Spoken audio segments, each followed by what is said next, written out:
कर्पूरगौरं करुणावतारं संसारसारं। ओम शिवा, जय माता दी। पुनः स्वागत है आप सभी का। आज का विषय ले लेते हैं ब्रह्मा जी का लिखा बदलने वाले कुछ सरल उपाय। असंभव भी संभव बनेगा इन उपायों द्वारा। ये जो विषय है, जो ये शब्द प्रयोग करे गए हैं, ब्रह्मा जी का लिखा हुआ, और जो चीज़ असंभव है वो संभव कैसे होगी, इस विषय की सार्थकता जो है अच्छे से समझने के लिए मैं आपकी सेवा में 2 पॉइंट्स रखना चाहता हूँ।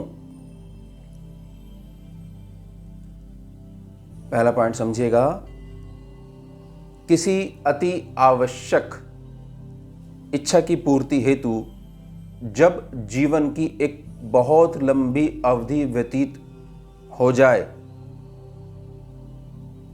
जिस भी द्वार पर जाएं, तब समय के प्रभाव से कोई भी समाधान प्राप्त नहीं हो पाए, तब ऐसा प्रतीत होने लग जाए कि शायद यही भाग्य में लिखा हुआ है। केवल तभी इस विषय की सार्थकता स्पष्ट होती है। समझ लीजिएगा, तात्पर्य ब्रह्मा जी का जो प्रयोग करा गया है कि ब्रह्मा का लिखा हुआ, यानी कि इस तरह की परिस्थिति पैदा हो जाए आंतरिक मन के आधार पर और जो बाहरी जगत है उस आधार पे भी, कि अब कुछ नहीं होगा, यही भाग्य है, ईश्वर ने यही भाग्य लिखा है, उसको लिखे हुए को तोड़ने वाले उपाय हैं। यह है विषय।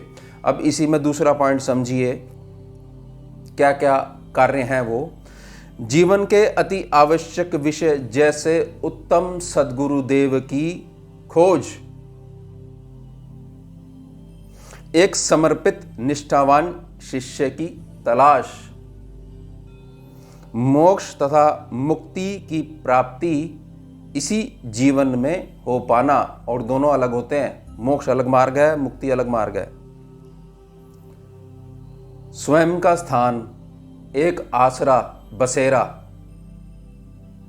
स्वयं की छत, अपनी संतान के विषय में पूर्ण संतुष्टि होना, चिंता खत्म हो जाना कि अब मैं संतुष्ट हूं माता पिता के तौर पर कि मेरी संतान अब सेट हो चुकी है, अब जिस मार्ग पे चल रही है उस पे आगे बरकत ही बरकत है। संतान पक्ष से पूर्ण संतुष्टि होना, एक तो चिंता मुक्त हो गई और अब पूर्ण संतुष्टि संतान पक्ष की ओर से कि यह आने वाले समय में हमारे को जो ये हमारे मधुर संबंध बने हुए हैं ऐसे ही बने रहेंगे सदैव, आजीवन ये हमारी आज्ञा में रहेगा। ये बहुत इंपॉर्टेंट विषय है। बहुत लोग इससे आंतरिक तौर पे परेशान बने रहते हैं, या इसके विपरीत स्थिति कि भाई ऐसा कब दिन आएगा कि हमारी संतान हमारे कहने सुनने में पुनः आ पाएगी या इसका प्रारंभ हो पाएगा। अपनी तीसरी पीढ़ी को देखना, विवाह हो गया है और संतान उत्पत्ति नहीं हो पा रही है, तो एक चिंता कि तीसरी पीढ़ी को शायद मैं देख पाऊं या नहीं देख पाऊं, और उसमें भी बहुत लंबा समय अवधि जो है बीत जाए, व्यतीत हो जाए, इत्यादि ऐसे अंधकार से पूर्ण विषय जिनमें दूर से दूर तक आशा की कोई भी किरण का अस्तित्व आपकी दृष्टि में पूर्णता शून्य हो चुका है। विषय चाहे जैसा भी हो, आपको लाभ होना अटल है। इस बात को अच्छे से समझ लीजिएगा। आपने किसी को अपना हाथ दिखाया हो, कुंडली दिखाई हो, बड़े से बड़े आप एक्सपर्ट के पास गए हो और उसने ये लिख के दिया हो कि ये चीज़ नहीं कट सकती, इसके साथ में और बड़ी बात मैं कह रहा हूं कि मेरे पास भी कुंडली की स्कैनिंग करवाई गई है और स्कैनिंग में ऑन रिकॉर्ड मैंने बोला है कि ये चीज़ लगभग असंभव है, वो भी कट जाएगी जो मैं आपकी सेवा में उपाय दूंगा। ध्यान रखिएगा, लेकिन टर्म एंड कंडीशन के साथ है। टर्म एंड कंडीशन तो लागू होगी ना, क्योंकि लिखा हुआ ऐसा है कि जो बदल नहीं सकता, तो उसको बदलने के लिए कुछ तो ऐसे प्रोसीजर से गुजरना होगा ना, जिस पे सामान्य व्यक्ति नहीं चल सकता है। इसको समझिएगा। ब्रह्मा जी का लिखा बदलने वाले कुछ सरल उपाय, असंभव भी संभव बनेगा इन उपायों द्वारा। यह विषय प्रार्थना रहेगी आप सभी से, कॉपी पेन लेके बैठ जाइए। हमेशा की तरह मैं इस विषय को भी अच्छी प्रकार से समझाने का प्रयास करूंगा आप सभी की सेवा में। चलिए मैं प्रारंभ करता हूं। केवल 3 पॉइंट्स हैं, 3 पॉइंट्स को समझिएगा। उपाय लगभग एक ही है, लेकिन समझने की आवश्यकता रहेगी। पहला पॉइंट, स्कैनिंग के अनुभव अनुसार जो भी निर्बोध एवं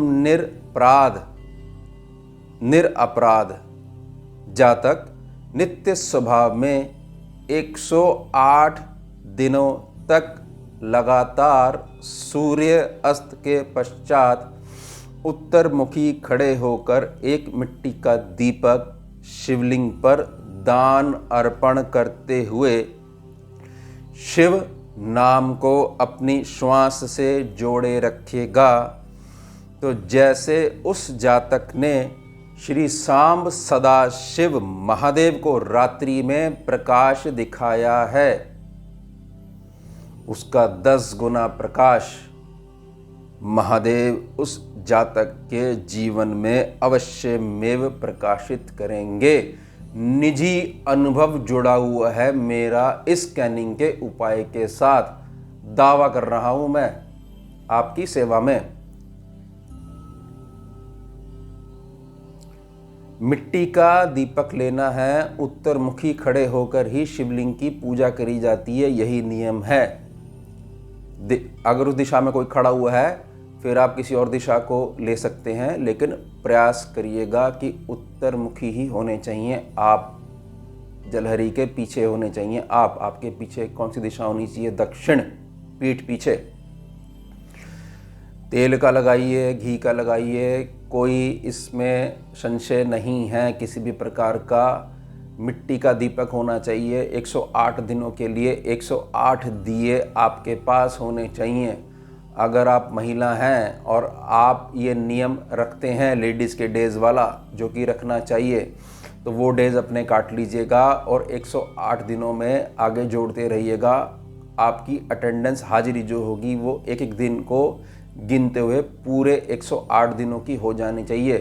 पुरुषों के साथ कोई इस प्रकार की कोई समस्या या कोई विधि इस प्रकार की लागू नहीं है, तो आप लगातार बगैर नागा किए 108 दिनों तक जाके दीप दान करिएगा। दीपक का दान बोलते हैं इसको, जो रात्रि समय पे आप शिवलिंग पर अर्पण करते हो, दीपक का दान।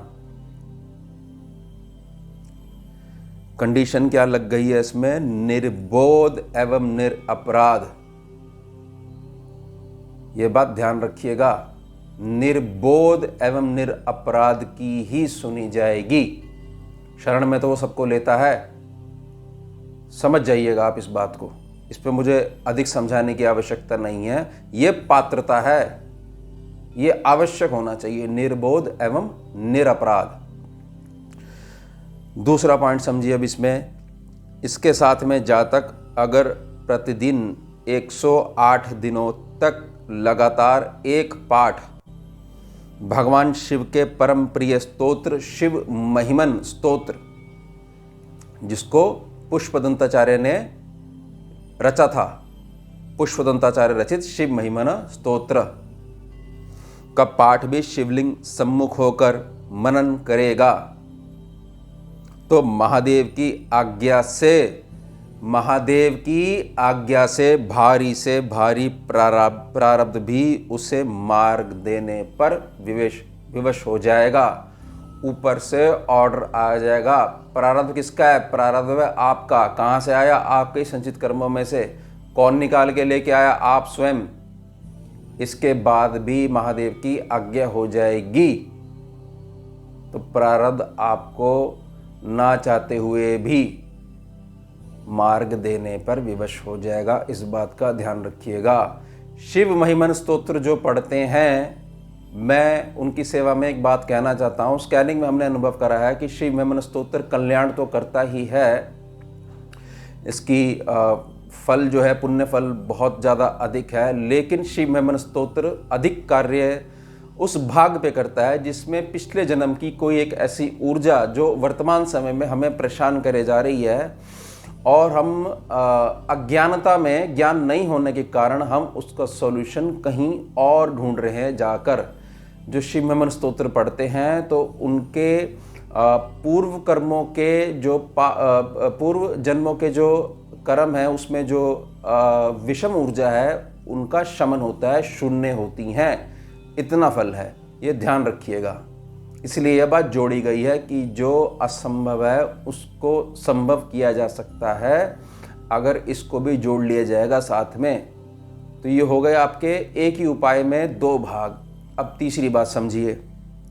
तीसरा पॉइंट रहेगा, उपाय प्रारंभ करते हुए जातक अगर 108 दिनों तक लगातार किसी भी एक जीव को महादेव का ही अंश रूप मानते हुए, पशुपतिनाथ हैं महादेव, श्री शाम सदाशिव, अम्बा के साथ श्री शाम अर्थात महाकाली के साथ, अम्बा के साथ, जगदम्बा के साथ अंश रूप मानते हुए उस जीव की अन्न जल सेवा करेगा तो उसके पुण्य फलों में आश्चर्यजनक रूप से वृद्धि होगी तथा जातक थोड़े ही समय अवधि में वो कर दिखाएगा जो अभी तक अटल स्वभाव में असंभव बना हुआ था।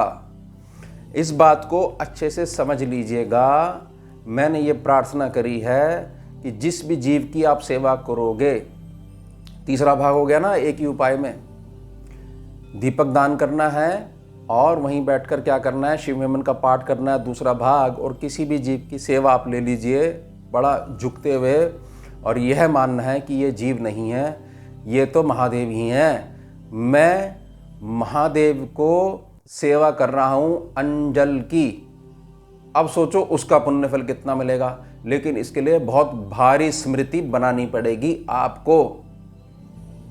यानी अंदर से आपकी जड़ें मजबूत होनी चाहिए कि ये साक्षात महादेव ही हैं, इस रूप में आए हैं, मेरे सर का जो भार है उतारने के लिए आए हैं और इस रूप में आकर मेरे हाथ से सेवा स्वीकार कर रहे हैं और अपना आशीर्वाद दे रहे हैं।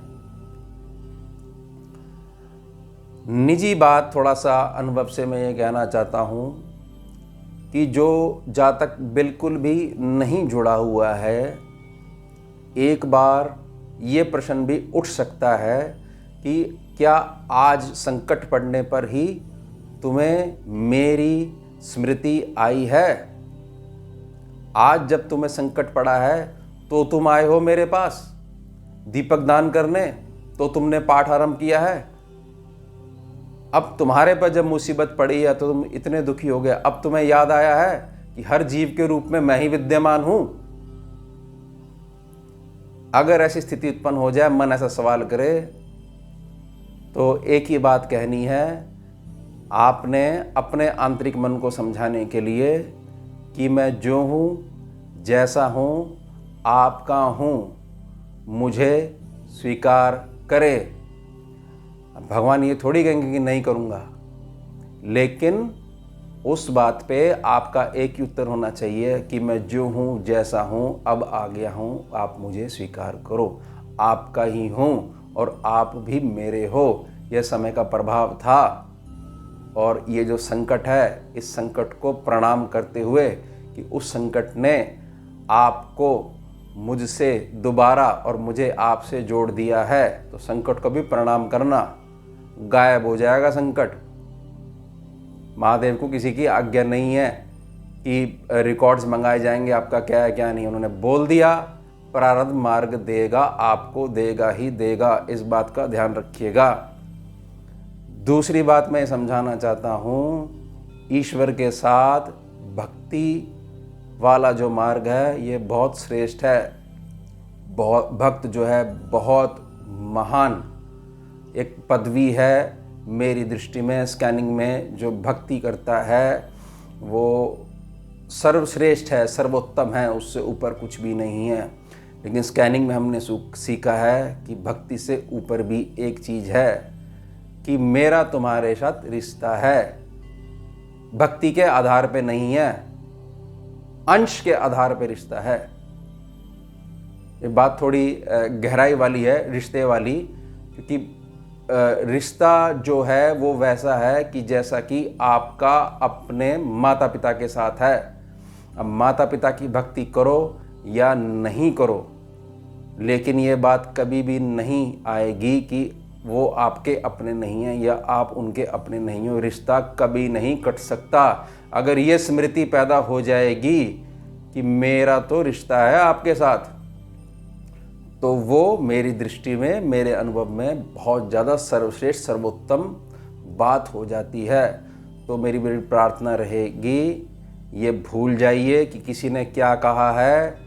जो भी आवश्यक कार्य हैं जो कि नितांतें होने ही होने चाहिए और निर्बोध या निरपराध हो, और अगर ऐसा नहीं भी है तो भी पैर पकड़ लो कि अब आगे शरण में वो सबको स्वीकार करता है, क्योंकि वो और उसकी शक्ति जो सदैव उसके अनाहत में विद्यमान रहती है।